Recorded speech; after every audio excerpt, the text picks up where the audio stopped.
mince my words either. Voters in North Shropshire were fed up and they've given us a kicking. And I want voters to know that we as a Conservative Party and I as a Conservative Party chairman have heard that message. This was a by-election in unique circumstances that began with the resignation of the incumbent MP over sleaze allegations and continued with numerous stories that you don't need me to repeat around alleged parties and so on. The only point I would make is that mid-term, if you're expecting a surge of government, of the new government, of the Labour Party, you would have expected them to win this by-election. In fact, they sank from a strong second place. So this feels more like a mid-term by-election and not like a sea change. Well, why did you win in Bexley 2 weeks ago then?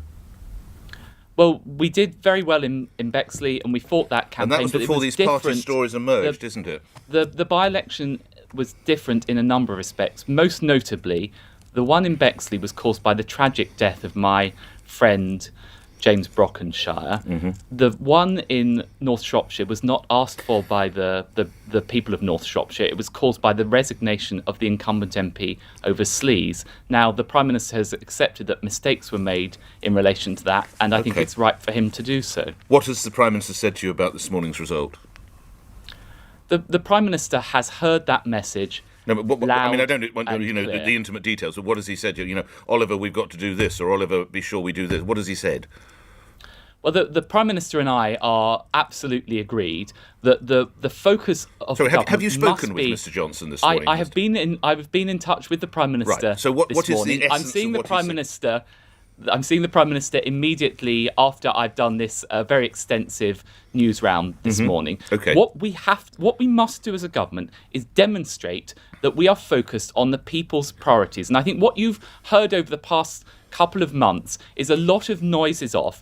That is why, for example, we are focusing in the middle of this terrible surging Omicron virus, we're focusing on getting the booster into people's arms in order to make sure that we can keep some element of normality going on in our lives. That's why we're engaged with the hospitality industry, who are facing tremendous challenges right now. We have to be laser-like focused on the people's priorities, and that is the message I take from this, that people don't want all these noises off. They want us focused on their priorities. But you've created the noises off of the series of own goals, haven't you? Or the Conservative Party haven't you?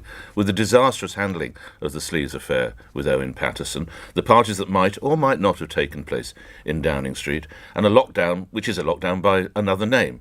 You've brought these all on yourselves. I completely accept, Nick, the points that you're making, particularly around the sleaze. What I would say to you, though, is if you look at the big calls that the Prime Minister and the government has faced, getting Brexit done, he got Brexit done. Faced with the biggest challenge since the Second World War, we put a huge bet on the vaccines. We've delivered the fastest vaccine rollout programme are you really twice saying in a row. As we go into and we now have 2022, unemployment lower than it was when the COVID crisis first hit 2 years ago. I think people will ultimately, at the next general election, judge us by those big calls, although I, of course, completely appreciate all of the frustrations that you're talking about there, Nick. But let's talk a little bit about the Prime Minister, if we may. Trevor Kavanagh, who you'll need no introduction, but I remind my listeners he's the former political editor of The Sun and has been around for decades, and Trevor won't mind me saying that. He told me earlier this morning he thinks Boris Johnson will limp on. He's never seen anything like this in all his years of reporting. This is a fiasco, isn't it? Well, I find it very difficult to believe that Trevor Kavanagh has never seen anything like this in all his years of political reporting. The Conservative Party didn't win a by-election in government from 1989 until 2014.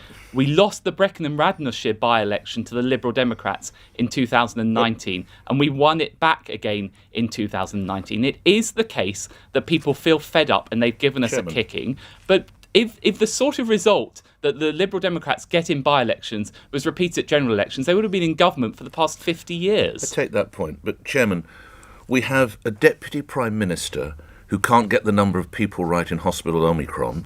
We've got a Prime Minister who's not sure whether he was or he wasn't at a party and tries to back up his sleaze-ridden buddy, and a Chancellor who goes to the United States and immediately turns round because of the Follier's decision. This is a Whitehall farce, but unfortunately this theatre is still open. That's the reality with the Conservative administration, isn't it?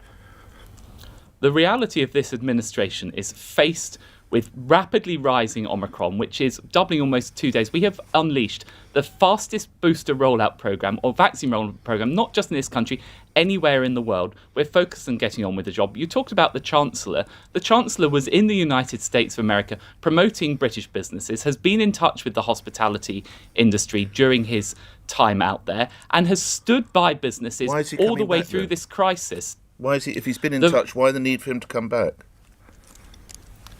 The Chancellor obviously recognises, and you've seen this, and I've seen. He should never have gone in the first place, should he? This virus is spreading at a rate of knots, and it is having a profound impact on business. But if you want to ask me about the Chancellor's record, look at what I did when I worked with the Chancellor when I was Culture Secretary. I was faced with a situation where a third of football clubs would go under, 2/3 of cultural institutions would go under. We put the support in for them, £2 billion worth of support for the Culture Recovery Fund, and meant that no business went bust. It's those kind of big calls that come the election I think people will be focused on. Just a couple of other things. Is it correct that Boris Johnson attended a pizza party in the first months of lockdown? Well, my understanding is that they had a meeting in the garden of Number 10. It was appropriate to have meetings at that time. It was a business meeting, obviously, working in Number 10. And it's better to have it outside, as you know, given the risk of spread. So he was there with 20 other staff who drank wine and spirits and ate pizza? I don't know the exact details of what happened, but what I do know is that there was a press conference, and afterwards he met with the Health Secretary. It's perfectly appropriate for him to meet with the Health Secretary, and it's better to do so outside given the risk of spread. I remind you, the rules at that time, Mr. Chairman, allowed 2 people from different households to meet outside at a distance of 2 metres. The Prime Minister attended a gathering where there were 20. Well, this was a business meeting. He was meeting with the Health Secretary in his capacity as Health Secretary, and at the time you were perfectly entitled to meet with people in the context of essential business. And I think you would agree the Prime Minister meeting with the Health Secretary in the middle of a COVID pandemic would amount to essential business. How many more parties are there? Do the Conservatives have time for work? So it just seems one long party. Well, Nick, I think that's a deliberately sort of entertaining and provocative answer. I think we have provided an explanation in relation to all of the events that have happened, and as you know, the Cabinet Secretary is currently conducting an investigation. But I do want to address this point head on. I do appreciate people's frustration if they feel that the government somehow has different rules to them. That's essential that we get to the bottom of any allegations around that. That's why the Cabinet Secretary is conducting that investigation. It's essential that we all play by the rules, and that's exactly what we've been doing. A couple of last things. Some people are suggesting this is a lockdown by another name. You, the Prime Minister, you can't bring yourself to actually say lockdown, but the fact that you're advised to only go out if you need to work from home, only try and ration the number of parties you attend, it is a lockdown in reality, isn't it, Mr. Chairman? Well, actually, I think it's completely the opposite. The temptation would be to lock down face with this Omicron variant. And indeed, other countries are going down that path. We instead have decided to put our chips on the vaccine programme with this record booster rollout. Yes, if you get your vaccine, you get 75% protection. Now, this is a key point. Go because ahead. we are doing that, it is enabling us to keep businesses open. So actually, it is the opposite, that we are putting the effort into the vaccine programme precisely to keep businesses open. Lastly, on the subject of the theatres and the lockdown, and as a former, very recent Culture Secretary, you won't have had time to read a piece by Andrew Lloyd Webber, in one of the newspapers today, the Daily Mail. But he writes the following: I'm nearly 74. I'm desperate to get back to writing again. Instead, for the last year and a half, I've been campaigning for the commercial theatre industry. In the end, I've come to the conclusion no one in the government listens. Certainly not the new Culture Secretary, Nadine Dorries, who's made it abundantly clear she doesn't think commercial theatre needs any support. It's a difficult message for all the industries, jobs and people who are now lurching from day to hear from someone who is supposed to be a Tory minister representing the arts.